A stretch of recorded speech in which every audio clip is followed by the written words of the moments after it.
Assalamualaikum warahmatullahi wabarakatuh. Perkenalkan, nama saya Neni Sasmita, NIM IPT 211034, Prodi Ilmu Pemerintahan.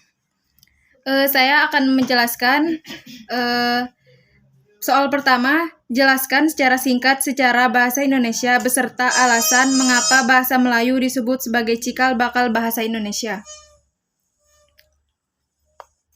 Baik, saya akan menjelaskan. Yang pertama, bahasa Indonesia lahir pada tanggal 28 Oktober 1928. Pada saat itu, para pemuda dari berbagai pelosok Nusantara berkumpul dalam kerapatan pemuda dan berikrar, satu, bertumpah darah yang satu, tanah Indonesia. Dua, berbangsa yang satu, bangsa Indonesia. Dan tiga, menjunjung bahasa persatuan bahasa Indonesia. Sejarah bahasa Indonesia berawal dari bahasa Melayu yang disahkan menjadi bahasa persatuan ketika Sumpah Pemuda tahun 1928. Perkembangan bahasa Indonesia didorong oleh kebangkitan nasional, di mana di dalamnya terdapat peranan-peranan penting pada kegiatan politik, perdagangan, perdagangan surat kabar maupun memodernkan bahasa Indonesia.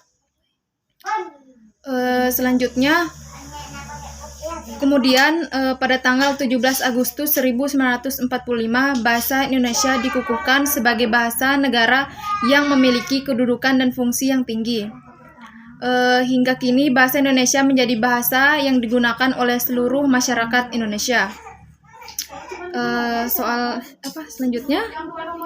Bahasa Melayu sudah merupakan lingua franca di Indonesia, bahasa perhubungan dan bahasa perdagangan. Yang kedua, sistem bahasa Melayu sederhana, mudah dipelajari karena dalam bahasa Melayu tidak dikenal dengan ketingkatan bahasa atau bahasa kasar dalam bahasa halus.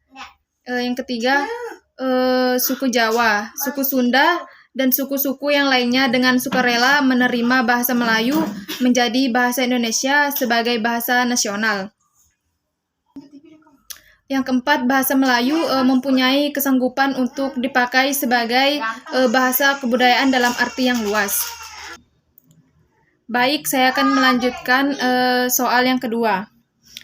Pertanyaannya, jelaskan menurut pendapat Anda apa yang dimaksud dengan bahasa dan karakteristik bahasa di bawah ini. Baik, bahasa adalah kemampuan yang dimiliki manusia untuk berkomunikasi dengan manusia lainnya. Dengan menggunakan tanda, misalnya kata dengan gerakan. Karakteristik pertama, bahasa bersifat arbitrter. Bahasa bersifat arbitrter artinya hubungan antara lambang dengan yang dilambangkan tidak bersifat wajib, bisa berubah dan tidak dapat dijelaskan mengapa lambang tersebut mengonsepi makna tertentu. Secara konkret, alasan kuda melambangkan sejenis binatang berkaki empat yang bisa dikendarai. Yang kedua, bersifat nggak matanya sih aku, sumpah sedikit tahan sekali, yang balik lah. Yang ketiga, baik, yang kedua bersifat sistematis. Berarti bahasa tersusun menurut suatu pola tertentu dan bersifat sistemin. Berarti bahasa terdiri dari subsistem. Selanjutnya, bahasa itu bermakna. Jadi bahasa harus selalu dipelajari untuk menentukan makna yang tepat sesuai dengan perkembangan manusia sebagai pemakai bahasa. Lalu yang ketiga, bahasa itu unik. Unik sebagai hakikat bahasa artinya mempunyai ciri khas spesifik yang tidak dimiliki oleh bahasa lain. Setiap bahasa memiliki keunikan tersendiri. Lalu yang keempat, bahasa bersifat produktif. Bahasa bersifat produktif artinya dengan sejumlah besar unsur yang terbatas, namun dibuat satu satuan ujaran yang hampir tidak terbatas. Misalnya menurut Kamus Umum Bahasa Indonesia, susunan WJS Purwadarminta mempunyai kurang lebih 23.000 kosakata. Tetapi dengan 23.000 buah kata tersebut dapat dibuat jutaan kalimat yang tidak terbatas. Yang kelima, bahasa bersifat produktif.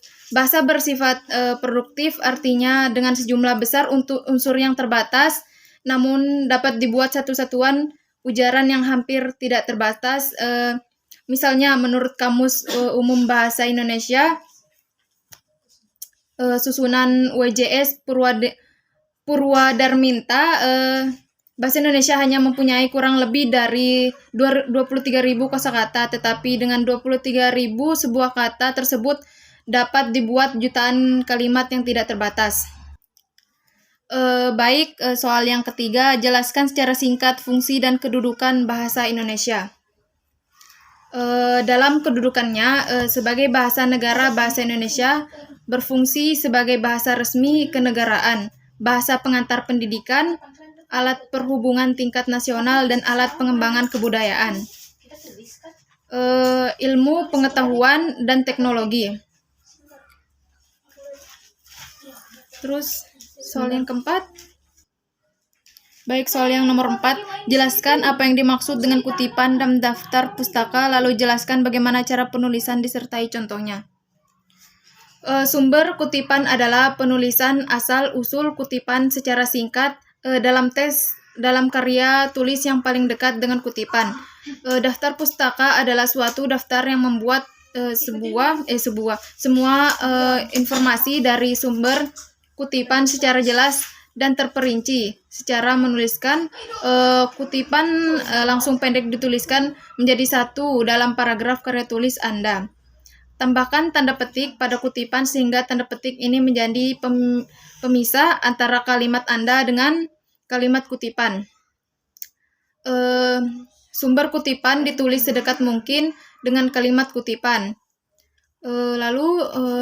Cara menuliskan sesuai dengan istilah yang mengikutinya, yaitu dengan cara membuat blok kalimat yang dikutip tanpa tanda petik, ukuran font dan spasi sesuai dengan karya tulis, tetapi ditulis menjorok atau masuk 1 cm 5 spasi dari batas margin kiri tulisan Anda.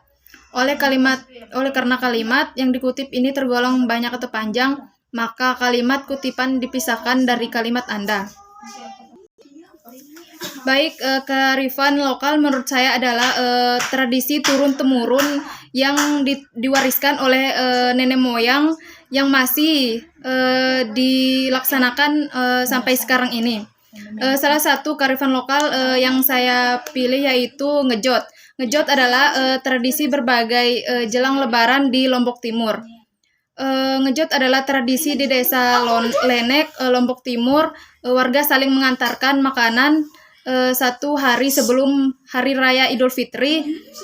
Setelah Hari Raya Idul Fitri, ngejot menjadi tradisi masyarakat desa Lenek yang mengantarkan berbagai jenis makanan. Nilai yang terkandung di dalam kearifan lokal ngejot ini adalah supaya tetangga atau keluarga yang belum mendapatkan rezeki ataupun makanan dapat merasakan makanan tersebut dari hasil berbagi makanan tersebut. Soal nomor 7, jelaskan menurut pendapat Anda apa yang dimaksud dengan bahasa yang baik dan benar. Berbahasa Indonesia yang benar berarti bahwa harus digunakan bahasa Indonesia yang sesuai dengan kaidah atau aturan bahasa Indonesia. Kaidah bahasa Indonesia meliputi kaidah tata bahasa, kaidah ejaan, dan kaidah pembentukan istilah. Jadi berbahasa Indonesia yang baik dan benar berarti menyampaikan pikiran dengan informasi yang lengkap secara teratur. Ragam bahasa yang digunakan dapat berupa ragam bahasa formal ataupun non formal, bergantung pada konteksnya. Sekian dari saya. Wassalamualaikum warahmatullahi wabarakatuh.